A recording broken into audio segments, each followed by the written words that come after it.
Dans ce manip, on va utiliser un capteur infrarouge. Ce dernier permet d'utiliser la lumière pour détecter la présence d'un objet. Et tout cela sans besoin de contact ou bien sans recours à un contact avec cet objet. Donc tout d'abord, on doit utiliser comme d'habitude notre carte Arduino. Cherchons maintenant le composant infrarouge. Donc le voilà. Qu'est-ce qu'il nous manque? La platine. Et bien évidemment, on va utiliser une LED qui va, par exemple, s'allumer lorsqu'il y a quelque chose qui s'approche. Donc commençons par le câblage de la lampe ou bien de la LED. Donc comme d'habitude, on a besoin d'une résistance. Cette résistance doit être reliée à la GND.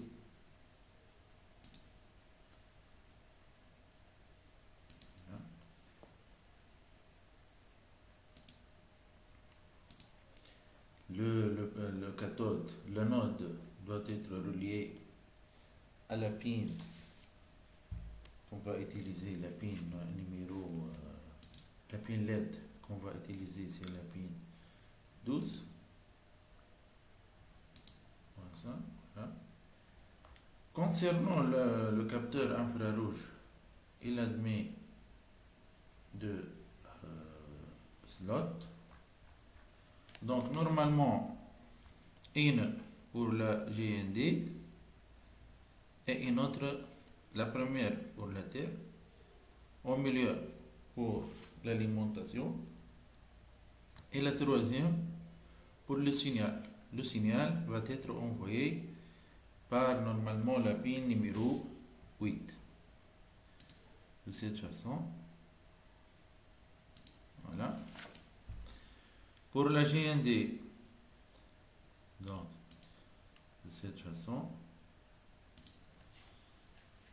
Et pour l'alimentation, ça doit être relié au pôle positif. Et n'oublions pas de faire le branchement avec le 5 volts. Voilà. Donc, comme vous voyez, on a deux circuits séparés. Le premier, c'est pour le capteur infrarouge, ou bien le détecteur infrarouge, détecteur de lumière. Et l'autre pour notre diode, ou bien notre LED, qui va, à travers laquelle on va connaître qu'il y a un contact, ou bien qu'il y a une présence d'un objet. Passons maintenant à la partie code.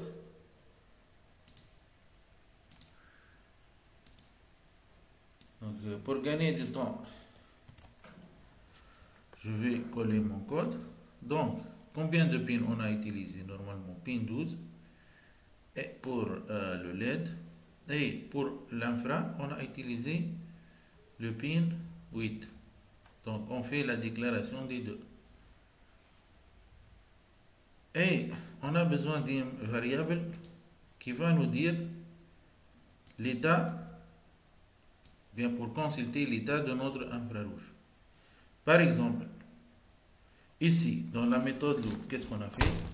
On a un bouton état égal digital read. On va lire à partir de la pin infra.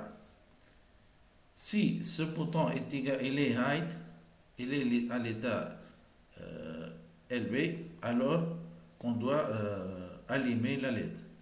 Sinon, on ne va pas, ou bien on va éteindre la LED. Le fait d'allumer la LED signifie qu'il y a quelque chose qui approche. Ou bien il y a notre détecteur infrarouge à détecter quelque chose. Si la pin n'est pas allumée, alors tout va bien. Donc ici, la pin LED doit être en mode sortie. On va écrire sur la LED rouge. Et le pin infra va être en mode lecture. On utilise le port pour connaître les valeurs du pin infra. Donc, normalement, ça va nous afficher 1 ou bien 0. Donc, exécutons notre code. Il y a une erreur normalement. Non. Voilà.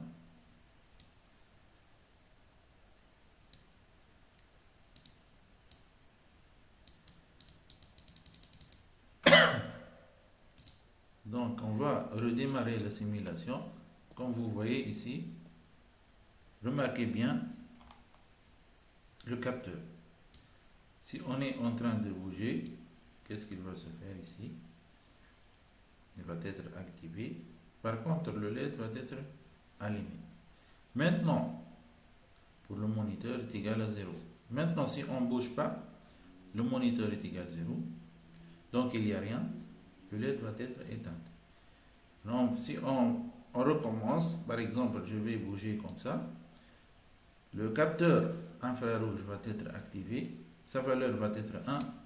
Alors, la LED va être allumée. Si on ne bouge pas, normalement, qu'est-ce qu'il va se passer ici? Rien sur le capteur infrarouge et la LED est éteinte. Voilà, merci pour votre attention.